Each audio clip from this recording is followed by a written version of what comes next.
শুরুতেই একটা প্রশ্ন, যদি বলি গাছেরও অনুভূতি আছে।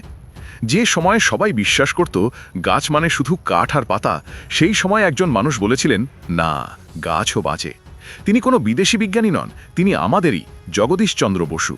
কোনো বিশাল ল্যাব নয়, কোনো কোটি টাকার ফান্ড নয়, কলকাতার এক ছোট্ট ঘর, আর সেখান থেকেই জন্ম নেয় এক বিস্ময়, ক্রেস্কোগ্রাফ। একটি যন্ত্র যা দেখাতে পারে গাছের নীরব জীবন। যখন গাছে আঘাত করা হয়, যখন গাছ কষ্ট পায়, এই যন্ত্র চিৎকার না, প্রমাণ দেখায়। ভাবতে পারেন, যেখানে পৃথিবী বলতো অসম্ভব, তিনি বললেন বিজ্ঞান অসম্ভব মানে না। শুধু তাই নয়, রেডিও তরঙ্গ নিয়ে তার গবেষণা, ওয়্যারলেস প্রযুক্তির ভিত্তি। তবু ইতিহাসের আলো গেল অন্যদের দিকে। সম্মান কম, অবদান অগণিত।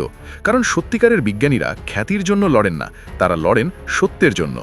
আজ যখন গাছের দিকে তাকাবেন, মনে রাখবেন কেউ একজন তাদের নীরব ভাষা শুনেছিলেন, জগদীশচন্দ্র বসু।